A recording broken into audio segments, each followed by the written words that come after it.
assessment. Treasure hunt. Follow the clues and fill in the blank space. Hello everyone, I am Valentina Prince, and today, together with my classmates Valentina Costa and Daniela Bolaño, we will explain the listening assessment activity that we have planned. Contextualization of the exercise. This is called treasure hunt.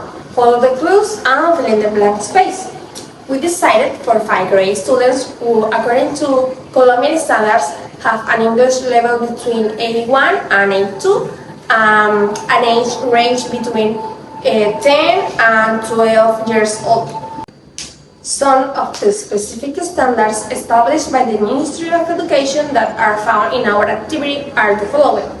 First, I follow attentively what my teacher and classmates say during a game or activity. Second, I participate in games and activities following simple instructions.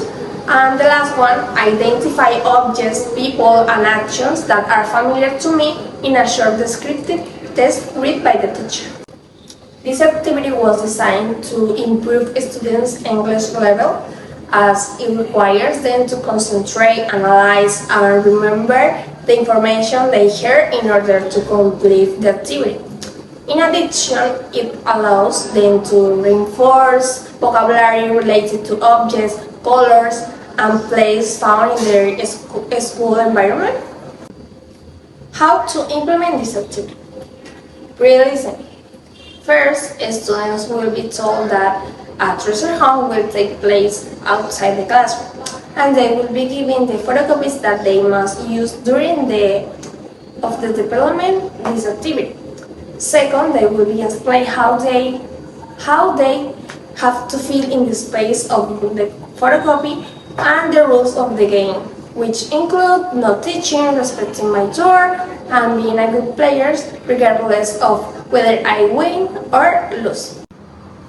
During listening, the first part of the audio will be played once, and a student should simply listening without writing or doing anything. Second, the same audio will be playing again. Students can start walking to follow the clues and start filling in the blanks on their photocopies. And the last one, when at least 3 students have completed the photocopy, the last part of the audio will be played, where they will hear the last clue to be able to finish the search and be one of the 3 winners of the treasure. Post-listening. First, the answers will be reviewed among focusing on the correct use of vocabulary and its pronunciation.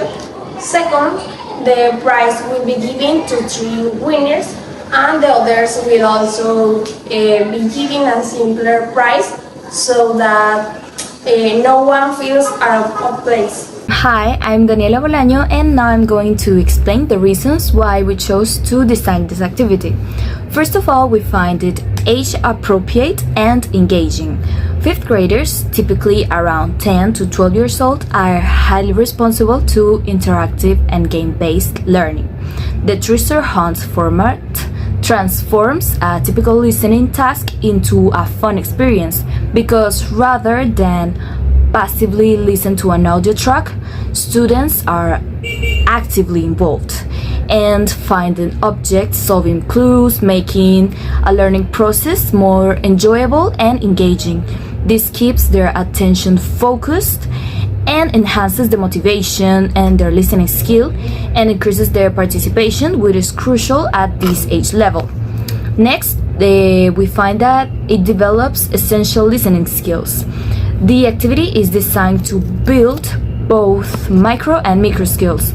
The listening skills explained by Dina and Garini about the micro skills like recording sounds and words and retaining chunks of information we understand. That these ones are developed when students listen for keywords and remember simple phrases like the ball under the tree, like the red ball under the tree. They practice focusing on important sounds, like for example the number of legs on a bench, and distinguishing between similar sounding words and the macro skills that are following directions, making connections, and using real world knowledge. We understand that these ones are fostered as students listening to multiple clues, following a sequence of events, and understanding how the instructions lead them to different objects. So after that we have interactive and multisensory learning. The treasure hunt is a multisensory activity. It's involving listening, looking, moving. It caters to a variety of learning styles, auditory listeners, benefits to learning, audio clues. Visual learners gain from the use of pictures and real-world objects, and kinesthetic learners engage by physical moving around fine objects. The holistic approach ensures that students of different learning styles are all included and actively engaged in the activity. So, the common challenges and creative solutions. When deciding this activity, we thought about the challenges that could arise when developing the activity, especially if it is a public school, but we decided that it would not stop us, and we found possible solutions. If students have difficulties remembering information after one listening, a possible solution is the constant repetition of the audio and images as well, if it's necessary, so that they can relate and hear what they see. Another challenge that may occur is the lack of technology in the classroom or school. As a possible solution, the teacher could pretend to be an agent and say the clues and use cards with images of the clues, so that students who have difficulty understanding what they're hearing, they can make the connection with what they see. Development of listening skills. Hi, my name is Valentina Costa, and now I'm going to explain the macro and micro skills that we decided to develop in this listening activity. So, about the macro skills, the first one that we have is recognize the communicative functions of utterances according to situations, participants, and goals. So here students understand that the purpose of the spoken instructions is to help them complete the treasure hunt, and also they recognize the goal of the speaker, who can be the teacher or the narrator. And it's to guide them step by step to locate the objects or perform the task. For example, when they hear "look under the tree," they know the purpose is to find an item in that specific location. In the second one, we have infer situations, participants, goals using real-world knowledge. So here, the students use their real-world knowledge, like what a tree looks like, what a ball is, or where a bench might be located, to follow the instructions. Even if they don't understand every word, they can infer the context from their familiarity with the classroom or the playground environment. And the third one is form events, ideas, and so on. Describe it, predict outcomes, infer links and connections between events, deduce causes and effects, and detect such relationship as main ideas, supporting ideas, new information, given information, generalization, and amplification. So here, the students follow the clues so they can make connections between each step.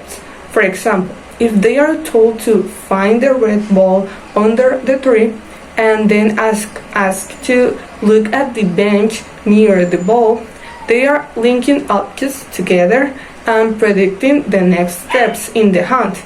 And at the end, they are forming a mental map. So the sequence of the events are like in an order for them. About the micro skills, the first one that we have is discriminate among the distinct sounds of English. So in the activity, the students need to distinguish between similar sounds to correctly interpret instructions.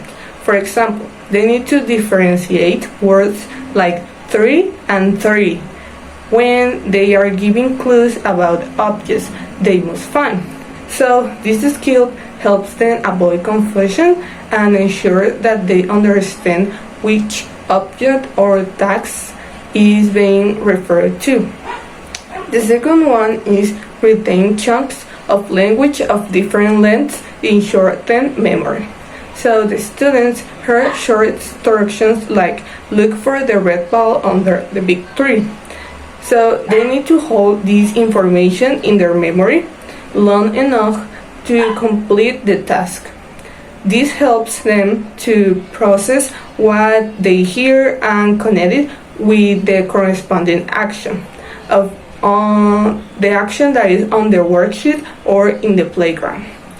And about the third one is recognize reduced form of words.